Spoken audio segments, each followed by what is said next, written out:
So, welcome back. We're back from the ad break. Where the next round we will have, I think it will be two win-ins probably. Ooh, exciting. Last round before the top eight, right? Yes, it's actually Leo Tiemar, which I guess our community, our online community watching might not know. He is the points leader in Switzerland, actually, Mm. which is geared to Even uh, further his lead. yes, to even further his lead, and also, yeah, I think it's a good shot that he will be the first of the leaderboard, which will get a guaranteed invite to the European Magic Cup. Yeah, generally Oh. speaking, usually like the top 40 to in other countries top 80 or top 120 qualifies for the Mm-hmm. nationals, but the Mm-hmm. first spot always gets a direct invite to have like the if you're the player of the year in your country, you're guaranteed qualified for the European Magic Cup. Ah, spicy. Yes. Um, So that means we have Mono Blue Tron, which, I mean, it can't get much better than that against Grinding Breach from Leo. yes, yes. Simon is a local Swiss player, and he really loves Blutron. And I happy mean, for who him that can he's performing. fault him? Happy for him is if he's performing. But When is do you ever get to see cards like Null Drifter and Condescend? The last Condescend I've seen resolve is probably not this decade. I'm pretty sure. it So used to be a really good whoa. card, but honestly, like I love the card. It's a really cool one. Like I mean, just having a counter spell that scries, it's like it's amazing. Yeah. Um, Also some Ugin's Binding, which is kind of we see the Kozilek's return from the new Gruul Eldrazi decks that deals 2 and then 5. Ugin's Binding is the well hidden sister of that, which yeah, does a very good Cyclonic Rift impression, but well, it actually does it, and that's very cool. Portent of Calamity, also a card I've almost never seen cast, I think, except for in one of our card market videos. no, I've had it cast against me before from like Blutron uh, players, but it was never impactful in the games that I played against it. So I'm still a bit confused what the card is actually used for. Well, if you're lucky enough to hit all of the conditions, you get to play an Emrakul for free, but yeah, very hard to do. Very hard to do. Yeah, exactly. So yeah, I'm not so sure. But the advantage from the Bluetron is you play blue. So you get to play some of the cards that actually tell your opponent, no, you can't do that. And Breach is a deck that wants to do a lot of things. It's like a little kid, greedy kid. They want all the sweet stuff. You know, you give them the chocolates and they want even more cookies. But here you have to play the very peregrine. It's like, no, you don't get to do all. So it's gonna be a very, very tight matchup about who gets to do what. Can Utron cast a big Emrakul before Grinding Station can go off? Yeah, it The also fun part seemed. about Grinding Station is it's a combo deck that wants to mill their whole library and then cast Oracle. So if you Emrakul them, you can still all do all of that thing except for casting the Oracle and then just win with your opponent's deck. So Emrakul, there Yeah, is no turn after the turn because the turn where you actually doing the thing your opponent wants to do, you also let them draw their deck. yeah, exactly, exactly. So yeah, it's always the best feeling when you gain control of their turn and just kill them themselves. That's Yes. you love to see it. It So appears that the Bluetooth Drac is not playing Karn the Great Creator though, which is yeah, would be an incredibly good card. So I'm like wondering how does this deck actually beat Breach? But I guess he has like Spell Snare and Force of Negation, so and that's probably Condescend. and Condescend. Yeah, that's We true. maybe can Kozilek command the graveyard a little bit. So there's some stuff. Maybe a very timed Ugin's Binding can catch the opponent off guard. Here we see already starting. Oh, those decks are such good starts. Look at that. Mox Ember, Tamiyo, Soul Guide's Lantern. Yeah, Hello. Meaning next turn when you draw a second card, you already have Metalcraft. Yes, another Orthos Bubble. This is basically just becoming a game of Uno. You just play all your cards. And on the other side, Simon has an Expeditions map and an Urza's Tower. So that's also two ways of the combo. Not as impressive, but still as powerful. Yeah, I mean, it If will that still take second him some land time. is another Urza piece, can it be? No, it's just an Eldrazi temple. All right. So he might go the Eldrazi route then. And that is a Cozy Legs command for 1. Oh, but that's Because, pretty good, right? That exiles the Tamio and yes, and draws a Scribe. card. Thanks to Eldrazi Trample, weirdly not naming creatures, but just Eldrazi spells, and Cozy Legs command is in fact an Eldrazi spell counting for all of the counting your types in your graveyard stuff twice, and also getting the mana bonus from Eldrazi Tempe. Very, very strong. Very good. So that means at least something was repaid. We see Malevolent Rumble. Such a good card. Getting the mana back in form of a blocker, in form of something you can sacrifice. Also putting 4 cards in your graveyard. We see Emery can then use those cards in your graveyard. There's a Lightning Bolt from the very funky art, Urza Saga and Moxopal. So everything but the Lightning Bolt can be taken because of the permanent clause. You have everything at your disposal. Emery is the pick. Rest goes into your graveyard. Yeah, unfortunately, you don't have the Tamio, so you cannot play it with the Mox Ember. Yeah, So it will take Emery. another turn to cast it and then another turn to activate, so it will take quite some time until he's able to profit from the Emery. But Emery does turn on Mox Ember, adding an That's additional true. source. And here you see one of the reasons why the Breach decks are so resilient is because they play the little green land you see shifting woodland. It seems innocuous because it only makes a green mana. But once you have the Breach in your graveyard, maybe get discarded, maybe get destroyed, you can copy it and then start the combo all over again. Yeah, it's especially, I think personally, in my opinion, the primary reason to play this against counterspell decks, because they can play as many counterspells they want. They will just still die to the shifting woodland. So him having this early against a matchup like this, where his opponent doesn't have, like Simoneng doesn't have any hard hate, like Karn or like Graveyard Hate in the main deck, it's just inevitably he was just gonna win with the Shifting Woodland once he mills enough cards in his graveyard. So Simon Eng is pressured to find some sort of thing that goes over the top, like the Emrakul you were talking about. Um, yeah. And unfortunately for Simon, there's no Tron yet. Of course, you're looking for the perfect trifecta of Urza's Tower, Urza's Power Plant, and Urza's Mine. We see an Urza's Tower and an Expedition map now being cracked for the second piece, but that means no access to 7 mana on the next turn, maybe the turn after if you're lucky. Usually, the strategy is not to pop the map to get the second piece, because then you still need to find the third one, and that's quite difficult to draw a specific card. But once you have 2, you can look for the third one. So that means Simon is actually maybe even looking for a different land, maybe an Eldrazi temple. Oh no, that looks like an Urza's Mine. Okay, so you're putting your fate into the gods of Tron and saying, I've done that many times. You're saying, okay, just give me the right one. It doesn't matter.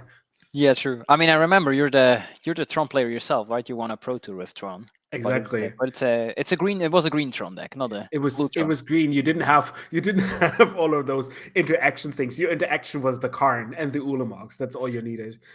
If Yeah. you have all of the 3 lands every third turn, then you don't need interaction because your opponent is usually remove themselves very quickly.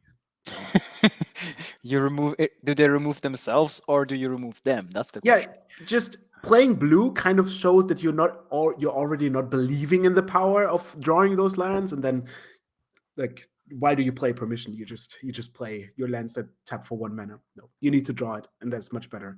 Emery recasting the Mox Opal, Interesting.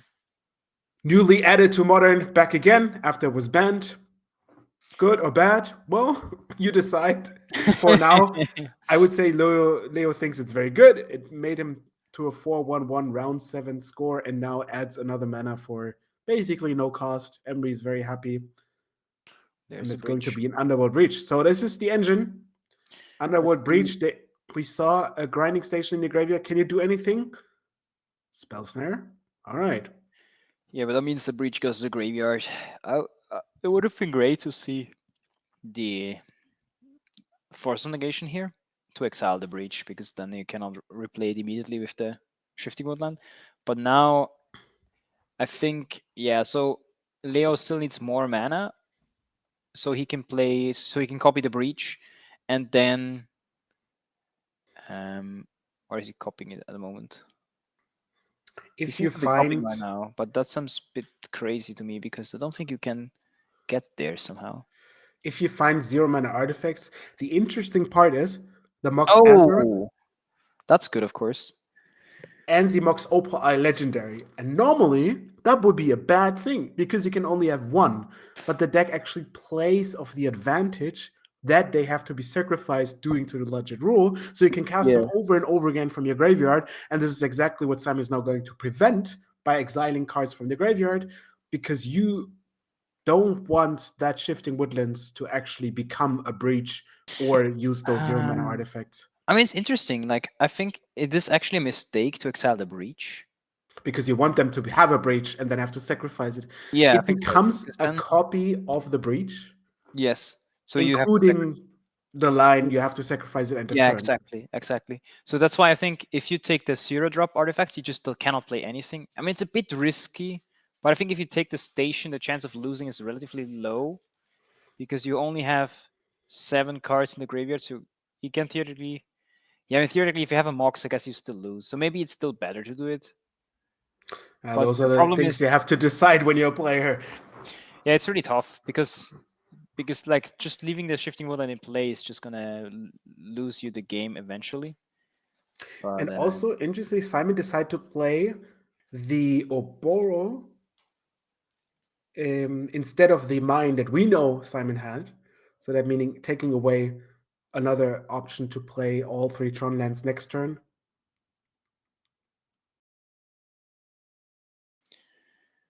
yeah, Emery one more. casting again.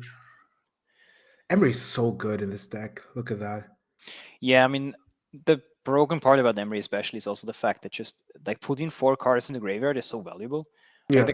the card itself is like very interesting design in my opinion, because like most artifact decks do not care about the graveyard. Like it's really hard to find an artifact based deck that cares about the graveyard. And like milling 4 cards is generally not that powerful if you're just looking for one artifact to replay. But if you're able to mill 4 cards and then bring them back, or like if you once you play the breach, it's essentially just milling 4 cards is worth 1 card, like 1 card advantage, like or 1 1/3 of a card advantage even. So it's like it's a really favorable trade if you can like play an Emery, mill 4 cards, they play lightning bolt, and then you essentially put 5 cards in the graveyard and you trade it 1 for 1. It's like you're super far ahead in a breach deck. Hmm. And that's like If what makes Emery so much better in this deck specifically compared to other decks, because usually it's like just a creature that can trade for a bolt and it's like 1 for 1 trade because you don't care about the graveyard in that and sense. here you get extra value. So not only it needs to be answered, she also adds something if she's being answered. We see Yes. the grinding station being exiled by force of negation, which is the second one entering the exile zone. So that means only 2 of them are left. If all 4 of them are gone, it's going to be much, much harder to win. That might be an angle you're looking at, especially if you have another force of negation in your hand. Yeah. One of the things I like is if you have Portent of Calamity, if that's actually an instant. I have that card is is not playable. So it is a sorcery. So you have to Portent on your turn. You can't just play the waiting game and then end of turn sneak something into play. And another reason why the Breach deck is so strong is you get to play Urza Saga, which not only gets you one of the cool artifacts you play, but also if your opponent plays the waiting game, like Simon does right now, it makes so many good beaters just for free. It's the bonus of the card. You don't even play it for that mode, but you just, okay, you don't do anything. I'll make a construct, I'll make another construct. Now you're on the go. Like you have to do something. Another map. Okay, that's good. Map is the first step to playing now, maybe having 7 mana in total 8. Yeah, is it enough to? I mean, he has the lantern, so it might not be enough to. So I guess it's instant, instant, instant. So it's just two types, and then he has, if he gets the land, he has 9, which means 11 total for the Emrakul, which will not be enough. But you could do the portent It's for 9. You for one off, right? for 7. I think You you it's you get the land. You have temple taps for 2, so you have 9 in total and 3 types. So you're one off, just yeah. I true, you're right. It's one off. 1 mana. Okay, map goes. So if you want to respond now, that's the Yeah, point. but I think it's not needed because you cannot play the Emrakul anyway. Discarding the timing, and indeed, before the land is even in the hand of Simon, everything gets exiled. To be very careful, very cautious. And there it is, Tron. Woohoo! Tron, Tron, Tron. Let's go, Tron. So, but the portent would not work. I need to read this card. Portent cares about cards you shown. So the way Portent of Calamity works, it costs X and blue. You reveal X cards. So you want X to be very, very big.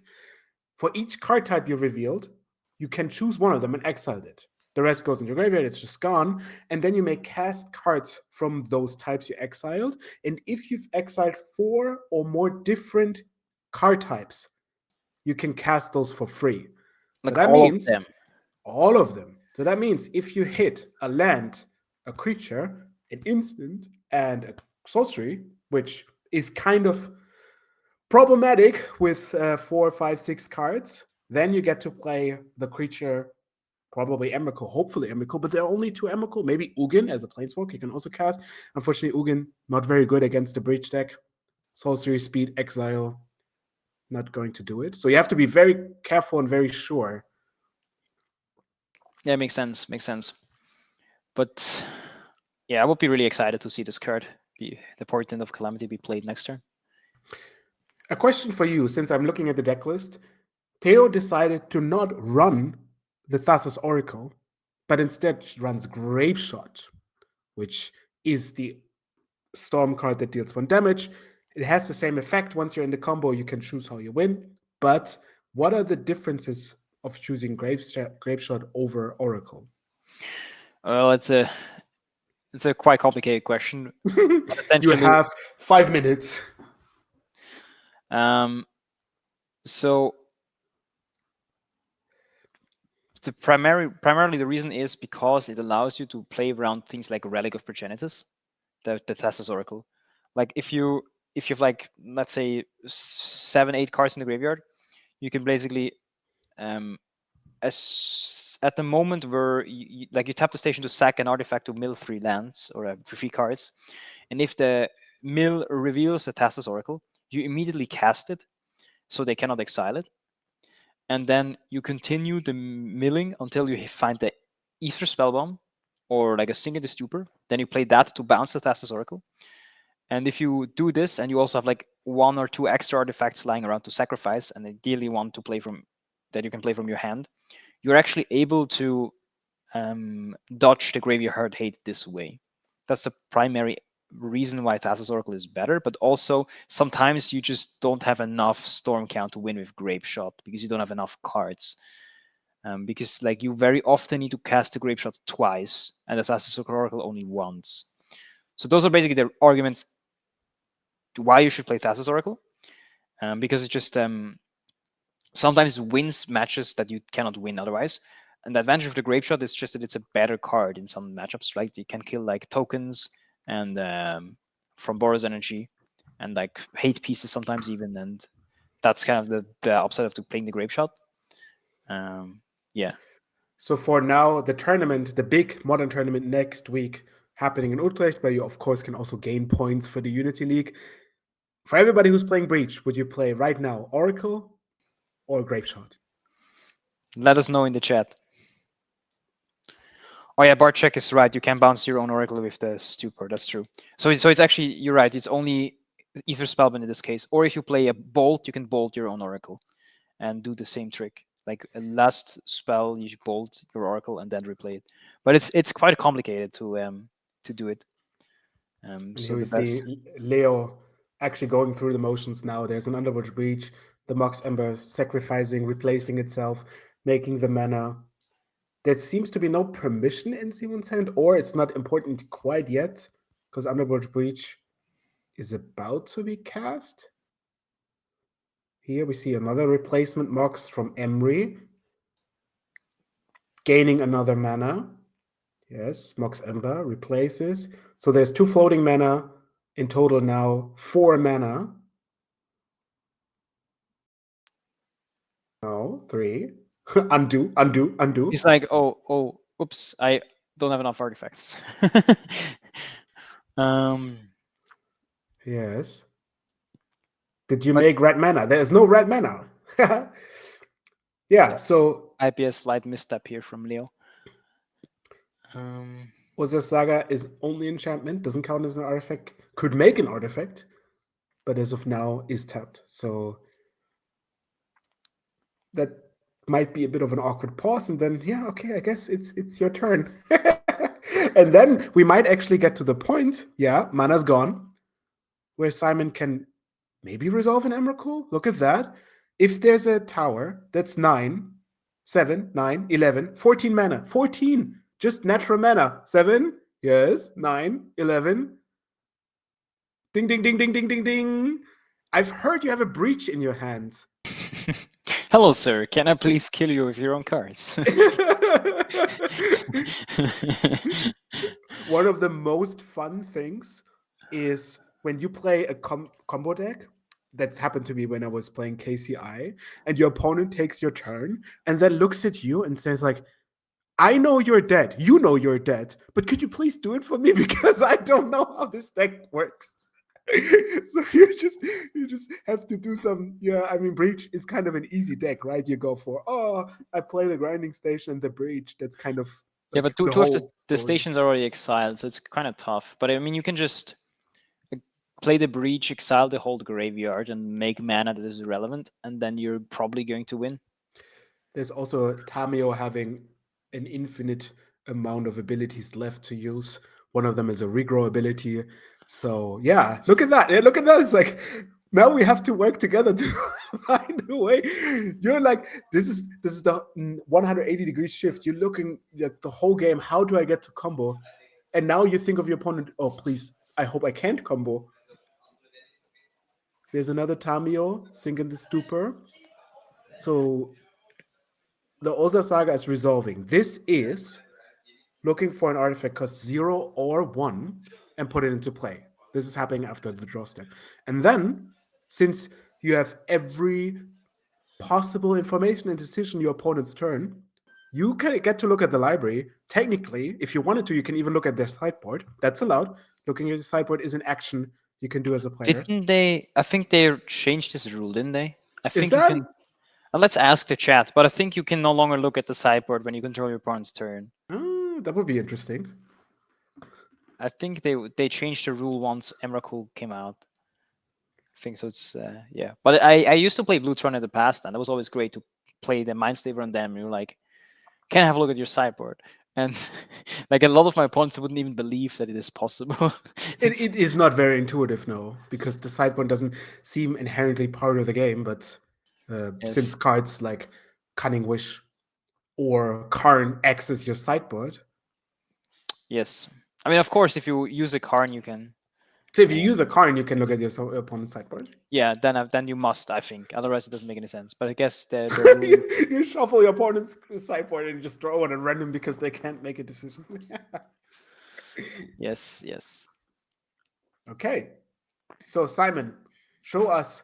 You're playing Emrakul, so you kind of have to know a little bit everybody of your opponent's deck. How are you winning in that spot? This is the 3.5 thousand Swiss franc question. Can you win with your opponent's deck? There's a lot of damage you can do. You can play Underworld Breach and then exile a lot of cards. You can do a lot of mana. Yes. Chet says you can't actually choose a card from Karn when you control your opponent's turn. That's an interesting thing. Look at that. Okay.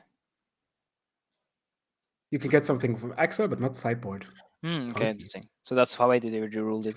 So here we see, yes, all the graveyard is exiled. This is the shortcut to, okay, I just do the most damage I can do. Is it exiled? I'm not sure. It looked like they're just agreeing on exiling the whole sideboard. But maybe they're going through it again. Okay.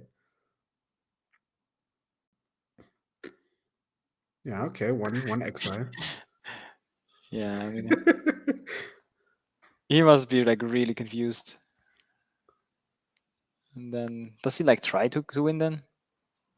With like the, but you can play the bolts. Like maybe you can You should definitely try to win a little bit. If you cast Ramble, you can just bolt yourself. I think the easy way to win on this spot is just to play bolt on yourself. Or but do you have enough red mana?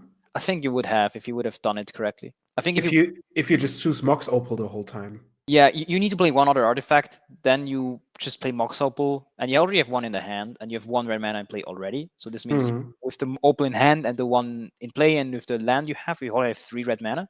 And it looks to Right. me like it would be enough to excite it once. You Yeah, could probably also no, it come was to a definitely a point bit where you enough. exile the whole board. You kill Emery, the Planeswalker, the Shifting Woodland, like all of Yes. those. Yeah, you could also just do that. I mean, I think at this point it doesn't really matter. You just there's like always all the ways will win. I think. I mean, I think the only way you can lose is if the first card Leo top decks next turn is a grinding station, and then the woodland is still in play. If you don't manage to remove the woodland, then you Yeah. will actually you might lose to the top deck grinding station or something similar. So you have to make sure if your opponent isn't dead, you have to deprive as many resources as possible, not getting access to another Underworld Breach and grinding station. The fun, I don't. You couldn't lightning bolt your own planeswalkers nowadays. In the early days, you can't because you kind of had to or target yourself and then redirect it. I wasn't sure if that's the point. Yeah, I guess I think in the past it didn't work, or did But it? now you can just target the planeswalker Yeah. themselves. I think that Tamio wasn't activated yet. No, it wasn't. Let's have a look what Tamio does on the backside, because that is actually quite relevant. So, 1 mana, transform, +2. Whenever a creature attacks you, it gets -1/-0 at the end of turn. Irrelevant. Now, -3 is relevant because that's actually what we can do. Return target instant or sorcery card from your graveyard to your hand. If it's a green card, add 1 mana. Now, yeah, now we're reading it. It's like, Right. oh, What you're right, can you there's a do with Tamio. this? Okay. You can only take an instant or sorcery card. Let's make sure we make that correctly. And notably, you have to choose something. It's not up to it. So you actually have to fulfill the requirement of returning something to hand, which is going to be the Preordain. Yes, cast Preordain, Malevolent Rumble, fetch land. Keep the fetch land on top. You can fetch your library, find nothing. Beautiful. That's another damage. I hope that's enough damage. So far, I would say it looks like the board is still a bit intact. Like, could you technically win? Also, as you've mentioned, we said there's a grape shot. We see it here. That's the only option to do the damage. There's no oracle.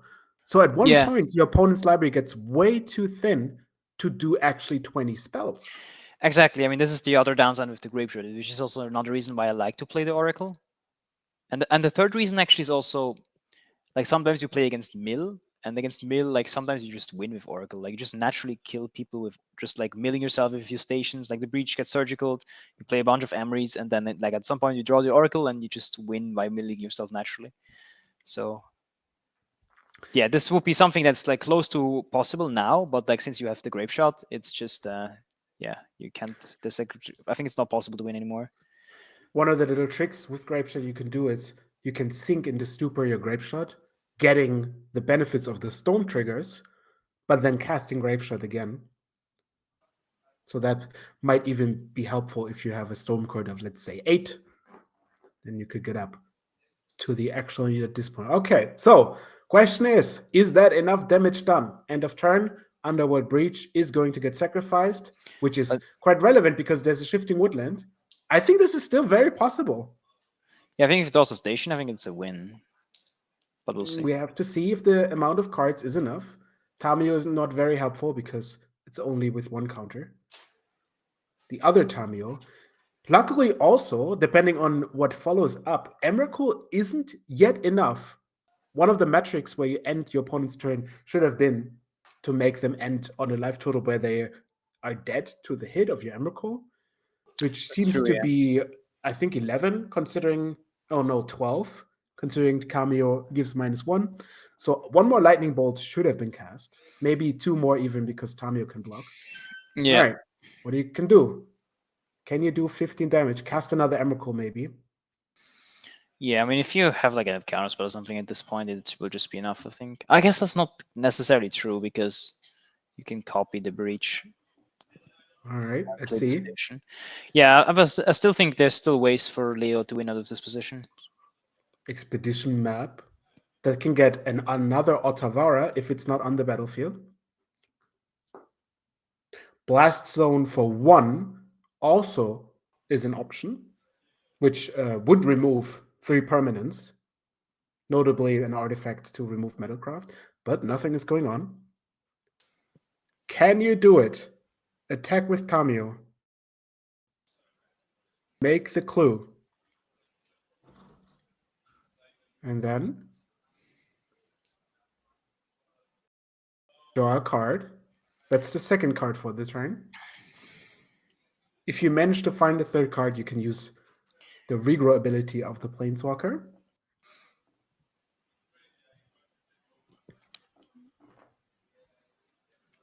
Let's see. You will not be able to live through another Emrakul hit. Yes, and Yeah, he that's didn't it. didn't find it. I mean, I kind of expect him to concede. I still think like even if you find like all the pieces, it's probably just not even possible to win with the grave shot. I'm not sure. Maybe it is, but I mean, like you need at least 6 cards, I think, to win with the grave shot. The graveyard. I Very mean, tough, maybe it would though. have been quite just You about never enough because know. you have extra artifacts, but it's pretty tough to get there. But Simon managed to win game 1 in very Tron fashion. Cool. Cool. And we go to sideboards, which you must assume always kind of favors the non-breach deck. Yeah, I mean, Breach is a hateable deck. That's true. I mean, generally, I think maybe the Tron matchup is actually not that great for the Breach deck. So let's see what the Breach deck can board. I mean, I guess the Lightning Bolt is useless. Yes. You have You're to. getting consigned to memory, which seems on paper you're countering colorless stuff. Your opponent is doing big colorless things. Oh, You just lost to an Emrakul. Is that an option you want to see? it's tough to say. I mean, I think Counters expedition map. let's have a look at the Tron deck first. I think that's gonna make us. I mean, it's open deck list, so it's gonna matter a lot more to see like what are the colorless cards that you can actually counter. I guess it's the Null Drifter, Emrakul, Yugen. It's the Kozilek's command. I guess the Kozilek's command is a really good reason to actually have the counters in the deck. You can also counter the map. You can also counter the Thought-Knot Seer Thought here and the from the Torment sideboard, Crypt yes. and the Relics. Yeah, so I think you should probably board it in, especially if it's just counters the commands, the Relics, and some of the bigger Haymakers. I think it's still pretty decent. So I think I would definitely board it. You can probably assume Ugin no good in this matchup. Subtlety doesn't seem like to be the best card. I would also And now assume I goes think you out. I think you want to dismember. You need to interact with some things. I mean, you definitely want a Trinisphere. You probably want the dismember. You want the graveyard hate. It's 1, 2, 3, 4, 5, Helmet 6. script. Engineered explosive seems to be very good for 0, destroying all of those things. Yeah, it's important against the Saga as well. Yeah, probably you're right. You probably also board explosives. So Do what you you have cut? access to? No, you only have. This is funny because an engineered explosive for 2 would actually be quite potent because then you can just put it on 2 and say, okay, you do what you want to do. I will just destroy the breach when I get the possibility. But there's actually no second colored mana that you can use to make the counter up to 2. Very fascinating. Relic, yes. Negate, of course. Genie Sphere, Thought Not Seer. Yeah, this is a lot of sideboarding going on. This is Yeah, but I think the Thought Knot here is probably not the best card. Still, I mean, Hmm, like the Breach is really good at like finding its cards through this card and like having it super late. It's not the best, I think, but not I sure. I assume mean, also Portent of Calamity seems to be such a big liability. You're tapping out, and then your opponent may be using a Singer to Stupor. There's not that much counters with Swan Song, but that's probably not going to be boarded. I Hmm, think you're probably bored in this one song. I feel because it just counters um, the counter spells. I think like still you need to beat the counter spell somehow, and I think it's one of the better options to do so.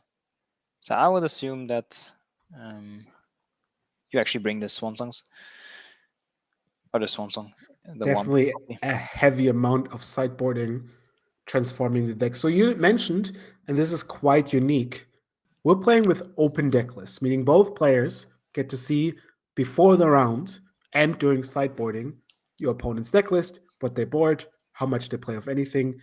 How does that change, alter your reality of how the matchup is going because you know every single one of your opponent's cards? I mean, I think it's a big advantage for decks like Breach, I guess, because generally speaking, for more well-known decks, it's better. Like I think also for Boros, if you know exactly the hate that your opponent has, you can prepare for it much better. Um, like it's easier for you to realize, like, okay, what's the angles of attack that my opponent has against me? In this case, Because usually people have way more angles and then have to choose one or two, as you said before. Is it a yeah, stony silence? Is it something that removes my graveyard? Is it something that attacks my hand? So if you exactly. know, for example, your opponent doesn't have stony silence, you're boarding differently, you're playing differently because you're not afraid of that scenario to happen because you know it's not going to happen. In the other sense, if you're playing with closed deck lists, you might have to expect everything, and that is quite complicated. Yep, and that is true. Yeah, I mean, especially I noticed. I mean, I played the Breach deck at the regional championship, which was open deck list, and I felt very comfortable to sideboard because I knew like what are the hates that are going on. But then when I played against played in the Four Seasons, um, where it was close deck list, it felt much harder when people were like so prepared for Breach and they came with like very crazy hate cards. For example, the Su deck is now playing this. What is it even called? This creature that prevents enter the battlefield triggers from um, creatures and Ah, artifacts. And at yes, first I yes. was like, okay, that doesn't really do anything. But then I realized, okay, and now I understand. It shuts off the station, and they play that even in the main deck apparently. Oh wow, Which, here we see one of the patented grinding station starts. First turn, Emery. Wow. yeah, it's really strong. Especially like now you basically need to have to dismember from the Tron side. That's the only out you have. So I'm curious if he boarded that in and drew it. I see a dismember, right? Or is that just an alternate art of something? No, it looks It's like an hard to art. say. I see a Trinisphere. Oh, that's very good. Kozilek's command that can deal with Tamio next turn. But unfortunately, next turn is not now. Yeah, but I mean the Kozilek's actually the Emery is a 3 mana card, so it can um so the Kozilek's return cannot touch it until like way later when he has 5 mana. So the Emery is going to stick. Oh, tough life. Your opponent drawing. Ooh, and not even not even an Urza card. Look at that. You're playing an Urza deck, but your lands are Eldrazi Temple and an Otavara. Preordain, looking for more stuff. And this is one of the dangerous sides of grinding Breach that you play your combo and it's a very narrow combo, but you also have so many cards that just make you a little bit oppressive. Emery draws a card each turn. You're playing good selection spells. You play Urza Saga. You play all of those cards that are accidentally good, Tamio. And then while fighting all of this, your opponent also has to make sure you don't just win on the spot. Look at that. Urza Saga, yes. So that Yeah, the makes Sango is really good against spots like these when your opponent has like a hand of counter spells and not really much gas, and you can just like sit around and wait, yeah. make a few Imagine combos. I've boarded 10 cards. I have consigned to memory. I have force of negation, all of those things. And your opponent plays a land. And you go, oh, damn. I am in trouble. Yeah, I mean the saga is so broken. Like it just, it's a card that I really underestimated. Like in the beginning, I was like, okay, so what can you do? Like I completely misunderstood how this card is going to play out. Hmm. But yeah, if you like the thing that makes it, I think, so strong is just that there's a very small amount of cards that can interact with it, and it just makes so much card advantage. Like it's just a 3-for-1 every time. Yeah, With some cards too, and that interact very like potent with it. If you remove the type saga, for example, we've seen the Magus of the island, the blue Magus, then it just goes away completely, right? Because yeah, it's not a saga anymore. yeah. So what's no? I think it's the other way around. Like it's still a saga, but it doesn't have any chapters, right? That's where the interaction works. I think. It's just gone Yeah. out So of the like game. Magus of the Moon, or Alpine Moon, or Magus of the Tide. it's a tight. What's it called? Tide Harbinger of the Tides. Harbinger of the Tides. Yes. Ha! Yes. But it's not in Simon's No. deck because No, that would be weird. That will would not be be the best with all the colorless lands becoming islands. That yeah, expedition map. no, that'd be a crazy deck choice. But I mean, if the meta aligns right, you might might want to do it. Oh, we had such a good thing. In one of the Pro Tours, somebody was playing a Death Shadow 5 color deck. And because the deck is so narrow, you didn't have sideboard cards in. So you put into his sideboard Blood Moon, which he's never going to board because it also is bad for his mana base. But it was just there for people to be afraid of. And some people did board enchantment removal that didn't do anything. Okay, that's a very interesting technique. Not sure I would personally build a deck like that, but well, I mean, I can see that it can work out in some scenarios. So, Saga doing Saga things, making tokens, and Yeah, now making another token before going on a well earned rest, fetching an artifact, yeah. mana, maybe relic, maybe some card draw, you Yes, know. Simon seems to be afraid of the needle on the map. Yeah, you have to do that before your opponent makes a choice because as soon as the artifact enters the battlefield, and if it's Pithing Needle, your opponent can name a card, preventing the map from being sacrificed. So, in order for your opponent to not even have to do that, you have to crack it before. But that means you have access to 9 mana next turn, possibly even 10 if you're casting an Eldrazi. Not quite Emrakul yet, but let me tell you a story.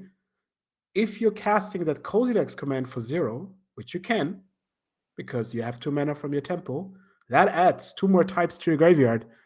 So meaning the Emrakul that would cost 11, would cost 12, now costs 10. And there is 10 mana. Is that the line of play we see here?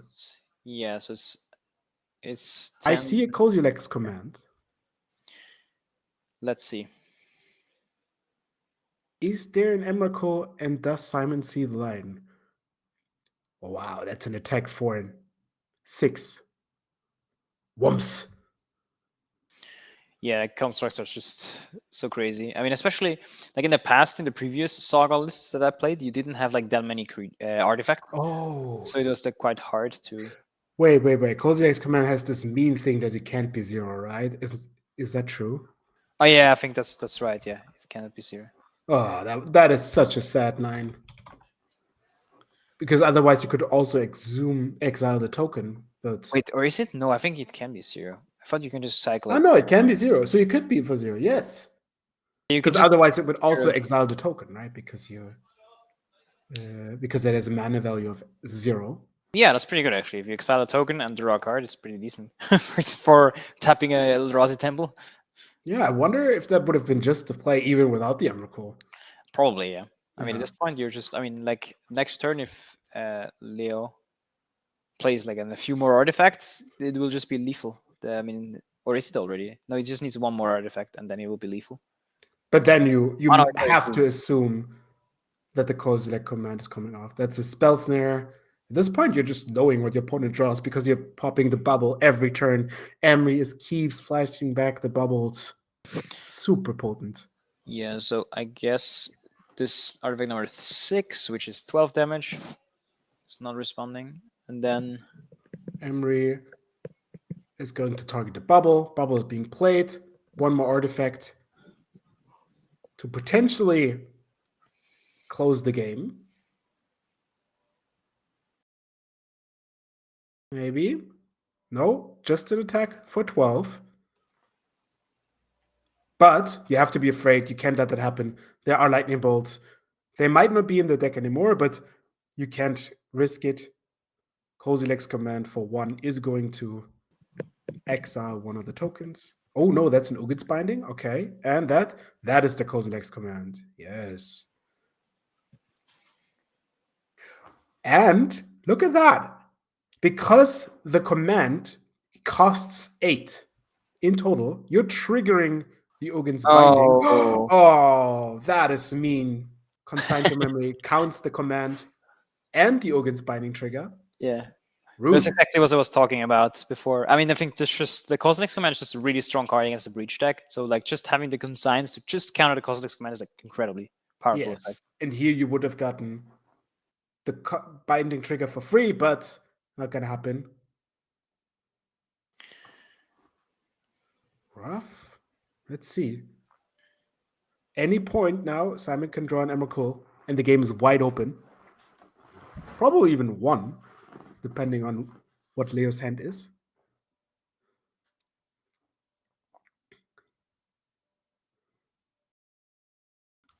But besides that, the Tron deck isn't very powerful concerning threats. I mean, nobody cares if you're casting a Null Drifter, really. It's just, you're probably even happy if your opponent casts one. It means they have less mana to interact with your spells. Yeah, I mean the bounce is also not that strong generally this board, right? I mean you just most of the board costs 0 mana. You might even add a mana to your opponent if you bounce all the artifacts, although you remove the token, which is the most relevant part. Yes, I mean you're afraid of dying at this point, but I mean still, I mean the problem is like the only threat of the breach deck is the construct. So if you handle the last construct, it's gonna take forever to win. So Second Embry. you're kind of okay. Going to replace the other Embry, milling 4. Yeah, it's classic problem when your opponent does not play removal. Like the second Embry is not worth more than putting 5 cards in the graveyard, but putting 5 cards in the graveyard is still pretty decent. Which is strong, yeah. If you're looking for a specific card, especially if you can cast it from your graveyard, that's basically like draw or look at them and having access to them, fetch land. Not really concerned about your life totals. You just want to have access to the best mana possible. And yeah, interesting enough, Simon is under a lot of pressure still from the token. You're the combo deck, but somehow you're attacking.